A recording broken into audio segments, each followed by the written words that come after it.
Is it going to come tomorrow? Is it going to come next week? No, the time for justice, the time for freedom, and the time for equality is always right now. You're listening to another Perspective Talk Show. Hello. This is Sam, a.k.a. Lucy Bones. This show is brought to you by Rebirth Radio. Something said, something done. Within the community, feeds into the stereotype, feeds into the prejudice. Shadow.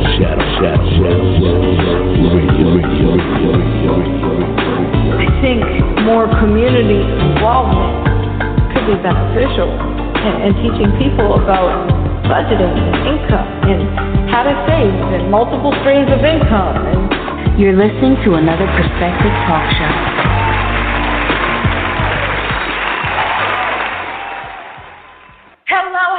Hello. It is Sam, a.k.a. Lucy Bones, coming to you in 2021 with another perspective. We left you hanging last year. I know it. Yes, I know it. Last year we left you hanging, and so much has happened. COVID, 45, and that's kind of where we're going to pick it up this time. So, I know last year I told you about a dream I had before 45 got into office. And I'm not going to recap the whole dream, but I'm going to recap some important features in the dream because it leads me to the whole rest of the conversation we're about to have. So sit down, relax, grab you some salve for them ruffled feathers you're about to have, and let's get to it. All right. So in my dream, there was a plane crash with an already dead pilot. There was chaos. There was SWAT teams and blacked out cars lining up the streets and people marching up and down in military fashion, but they were police and military combined.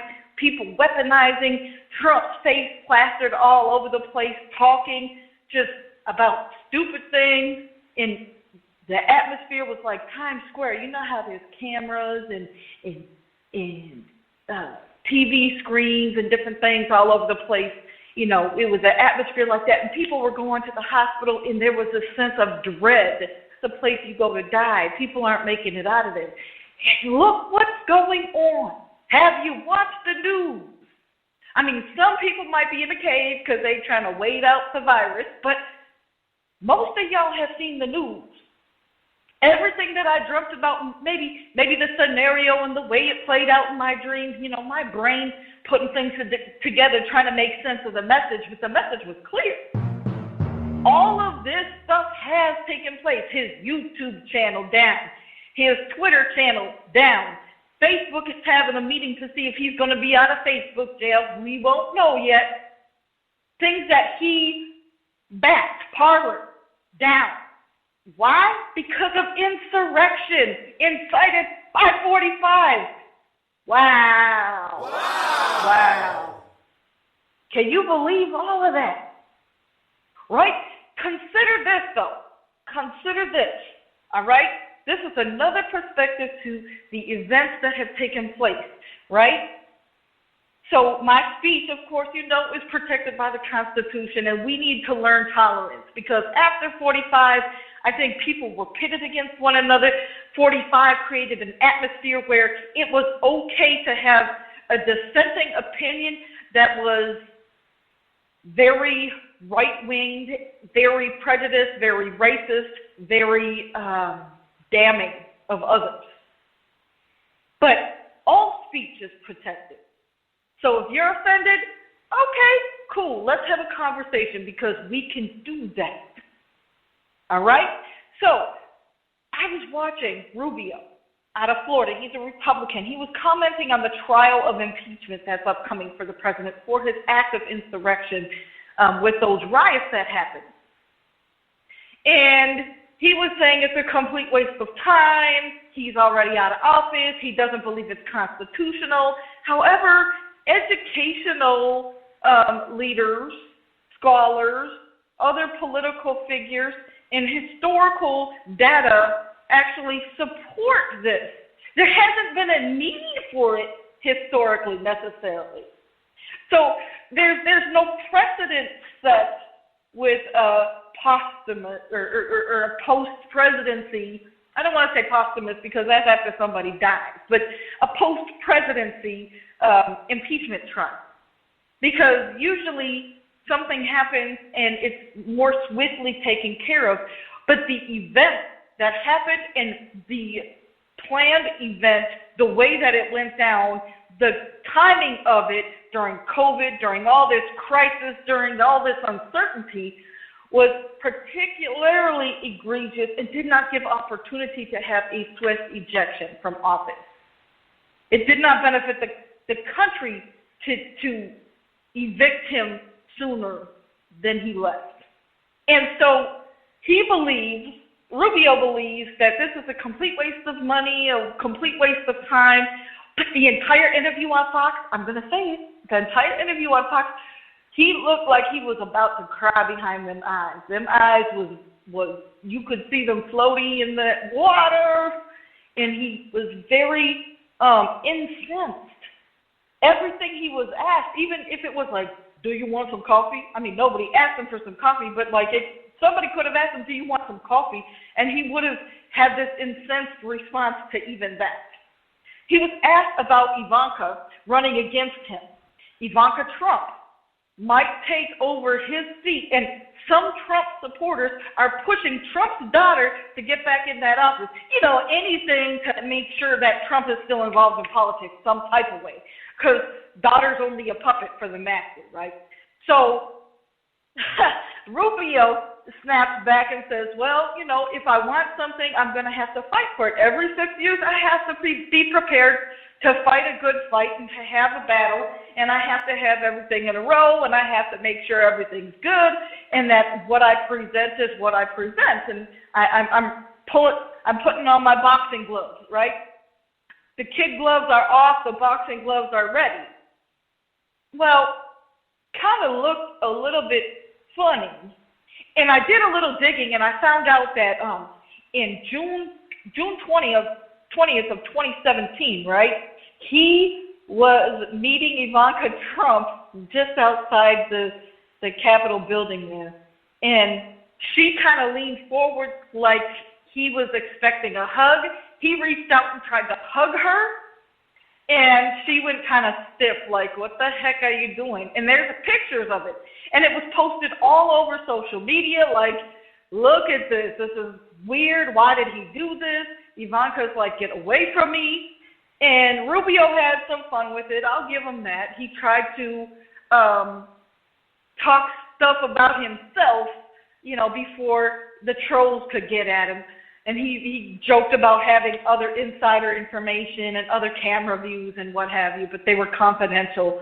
But I think there's probably more to the story between him and Ivanka. And, I mean, who's going to lean in and hug the president's daughter? Like, that's a little weird. Anyhow, moving on from there. Having a dissenting opinion of 45 does not make a person un-American, nor does it make anyone ungrateful for any positive or anything that did go well for 45. A bad person doing good things and pandering to the people does not negate the fact that the person is largely a bad person either. Okay? So we can say, yeah, Trump going for the stimulus and saying that he wanted to put money in the pockets of people, yeah, that was a good thing. That was a good thing.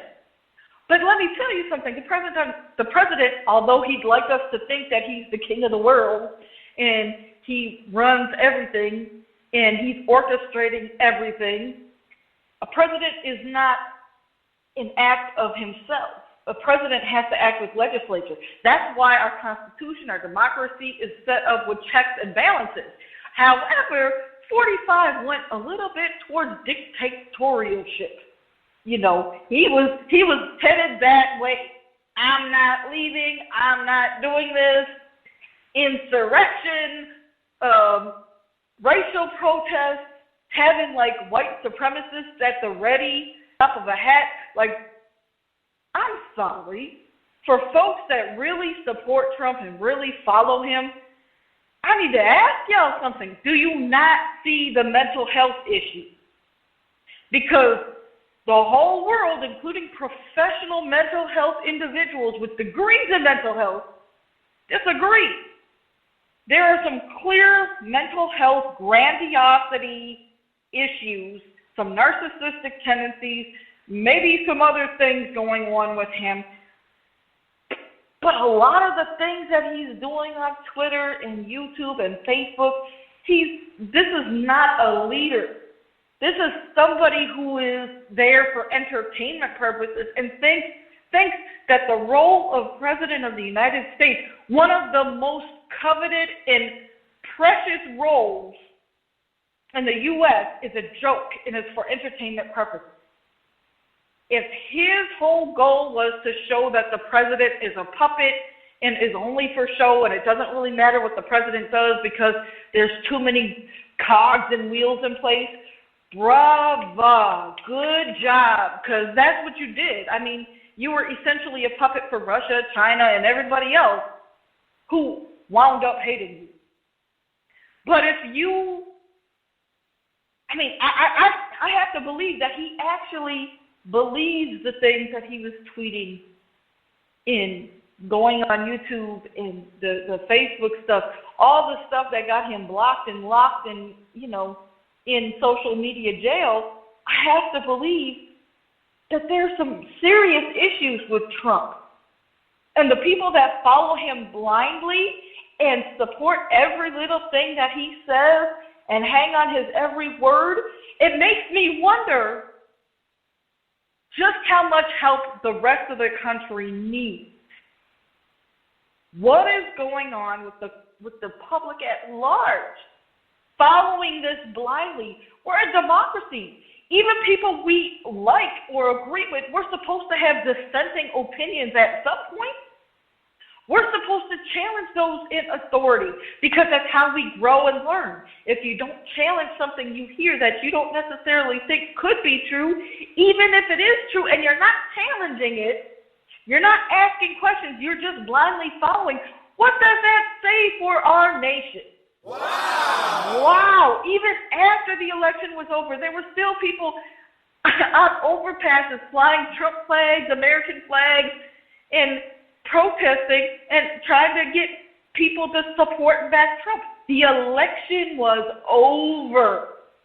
That process is done. Legally, you have 24 hours to get that propaganda out. You're supposed to take it down 24 hours after an election. But no, people were still out there, marching and carrying their flags, and I'm done. Really, done seeing all that. If he wants to run again, he can run again in 4 years. Good luck. People should, they can hold two truths as both valid points. You can be angry and happy. You can love somebody and be upset with them. You can think that Trump is a great businessman and he's a decent entertainer with his trademark "you're fired" stuff. But you can also think he's a crappy president, or you can also think that he's racist in spite of the other facts about him. People are dynamic. Nobody is this static black and white figure. People have dimensions to them, layers to them. Like Shrek says, I'm an onion because the onion has layers. Everybody has layers. You think the voice you hear through this radio right now is the only aspect of me? No, I'm a multifaceted person with many things happening in my life, just like anybody else, good or bad. And we need, as a nation, to realize that we can hold multiple things as true, and all of them can be true. That's the beauty of it. That's the beauty of it. So, liberal democratic agenda is not a priority, referring to Biden's order. So Biden has made a lot of headway in repairing some of the damage to our sister nations and to some of the orders and governmental effects that Trump had dismantled, right? And are they liberal? I mean, if Rubio would have it, he's a far left liberal pretending to be a centrist. Well, even if centrism was the ideal Biden is hoping to achieve throughout his presidency, okay, even if a lot of his goals seem very leftist, you know, in childhood, I'm going to just bring us back to kind of some early psychology stuff here, right? I have a master's in psychology, so, you know, just humor me for a minute. Now, children have their basis of security and the structure in the boundaries that they operate under by testing their parents. They test the waters. They see what they could push. They see what they could do. They see how far they could get. They see what's going to be okay and what's not okay. And this is how they form their structure and their boundaries in which they operate and live life. And this might be a daily thing. It might be a weekly thing. It might be a monthly thing. It might be a yearly thing. It depends on the kiddo, right? So Biden is taking over a hostile environment. He's not sure who's where and what will be supported, what won't. So trying to push the envelope shouldn't be that unusual. He's trying to feel people out. What's going to meet with a lot of rejection? What's going to pass easily? What is going to need some more convincing? So he and his cabinet know what kind of work they have ahead of them for the more serious stuff. Not saying the stuff that isn't passed already isn't serious, but a lot of that was already in the works. A lot of that was already getting revamped, and a lot of that most recently changed by 45. So a lot of that we already knew what some of the opinions were and where the support was. Some of it, no, but a lot of it, yes. So by pushing the boundaries now, early in the presidency, he's going to determine what kind of work he has cut out for him. What can he achieve? What promises can he keep? Because let's be real, no president can keep all of their promises that they make on the campaign trail, because you're going to be met with opposition. That's why there's legislature, because a president might have certain ideals and they really want this to happen, and they do everything they can within their power and within their scope to be able to push it forward. But if it fails, it's not on the president. It's on the people that we elect to lead us in legislature, because that's where things like this die. Now, sure, he can put executive order and veto and push things through, but you have to think about how many times in the next 4 years he might have to do that. And you have to choose, just like a parent has to choose their battles with a teenager, the president has to choose his battles with legislators. He can't just every time they don't agree with him push something through just because he has the authority. He has to play nice. Politics is a strategy. You have to be strategic, and you have to bring those people in to you. Otherwise, it's going to be another 4 years of what we just went through. We can't continue as a nation divided because we are failing. The nation has fallen. Anarchy is alive and well. Do you hear me? Anarchy is alive and well.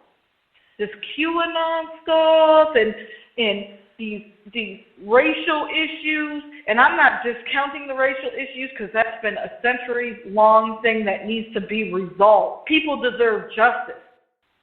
But also, we got 45 inciting more of it, calling upon white supremacists.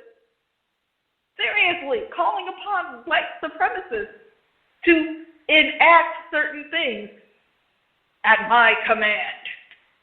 I believe that's what he said when he was in the hospital. I have people ready at my command. I'm sorry, the president didn't look that ill to me when he got in front of the camera, signed some declarations. I don't know. I don't want to say he didn't have coronavirus because I wasn't there. I'm not a doctor. But he really didn't look that ill. He says Barron and Melania both also had it. We didn't see them at all for a while. Now, maybe I could believe maybe they had it. But perhaps he was at the hospital, and I'm just saying perhaps. Consider this. They got COVID, and to protect the president, they put him in the hospital to quarantine him and keep him away from his family so that he wouldn't fall ill. And as a preventative measure, treated him as if he had it. And, all that malarkey about, oh, we have the cure, we have this, we could do that with the disease. Well, if we could do it, why are people still dying? We need to hold those in power accountable. That doesn't mean hurt them, harm them, threaten to kidnap them, create havoc. It means keep asking questions. Go sit down in the office and say, I'm not leaving until I get some answers. I deserve at least some answers. That means that there is a right way and a wrong way to achieve your objectives. And you have to look at the situation. And if the means to meet your objective is overpowers or doesn't match the opposition, you shouldn't be doing it. Force with force doesn't beget solution or revolution. It begets war. And there's no winner in war. Everybody loses in war. Think strategically. But we seriously need some answers on this COVID stuff because the president, 45, former president, touted, oh, we have the cure. We could get rid of this. Do ya? Because I don't see it. People are still dying daily. How is there a cure? And not only that, when there are still people in this country that cannot access health insurance, they might work a full-time job, they might make okay money, but they're still barely making it because if they miss a paycheck, they're going to be out on the street and homeless. Too much money for the welfare for welfare insurance, and they don't make enough to buy private insurance, and their employer doesn't have any insurance. How are they going to get these revolutionary treatments that cures everything? The president and legislators and people in the cabinet have different kind of health care than the rest of the population. We are not privy as general population persons to some of the health care perks that governmental entities. So let's move on. Talk about, do you think the ingrained skill, all right, dies in adulthood when there are unclear alliances and unclear structure with Senate and House changing? So remember, we were talking about parents having kids that test boundaries. And that perhaps Biden's strategy is to test the waters and see what the climate is at his entry. And, lots of different businesses and things do this with community-based, needs-based assessment. And they test the waters to see where the community's needs are, who's going to be receptive to a project or something taking place or some kind of service. Is it possible that Biden has a strategy in doing what he's doing? Biden wants to take away the pipeline that runs from Canada all the way through the U.S. to the Gulf. At least that's what I read. Somebody can correct me if I'm wrong. If I have it wrong, please let me know. But, there's so much chopped sources. You can never get one straight shooting source on any one subject. You have to look up 50 different articles and listen to several podcasts in order to put all the pieces together because nobody's giving us all the information. So this pipeline, people are pissed off because it's going to lay off a bunch of people. It's going to hurt the economy. But think about our environment, too. What is this pipeline? In other places where pipelines are, think about the animals, the ecosystem, the water, the air quality, the soil. These zones are now going to be blighted zones for ecology. They're going to be tainted. And what if the pipeline ruptures? Let's think about those things. Yes, it created jobs, but there are other things that can also create jobs, like services. There's always 50 ways to skin a cat, right? So if we attack addiction, homelessness, mental health, we can do so on many, many levels. And we can create situations where if somebody has an education and some experience, we don't have to make it so hard for them to do community work by having legislative processes that make it almost damn near impossible to actually get into practice and help someone else. So let's revamp some of those systems that deliver care to people in the community. Let's build up the community instead of saying, well, this pipeline, okay, the pipeline is going from Canada to the Gulf of Mexico. Great, okay. But think about all the cons that come with it. Do we need this? Or is this going to just deplete another natural resource that we could have saved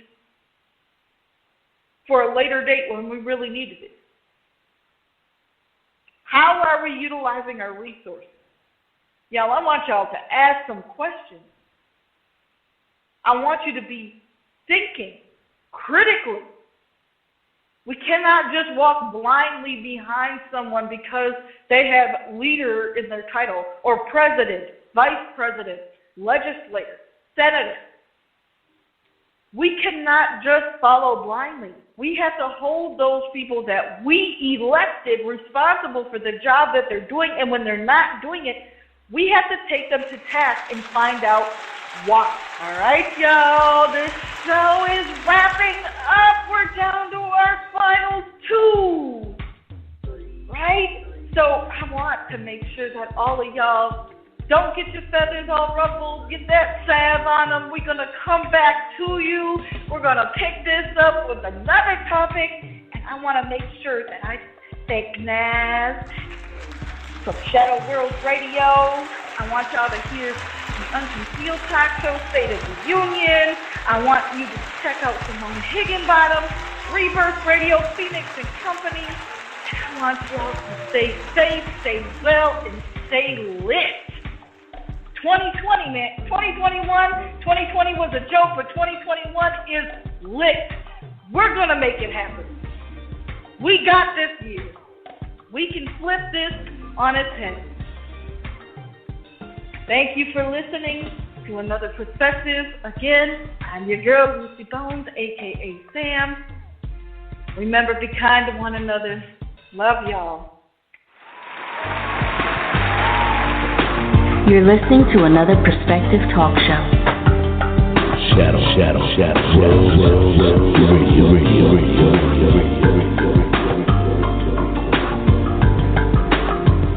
This show is brought to you by Rebirth Radio.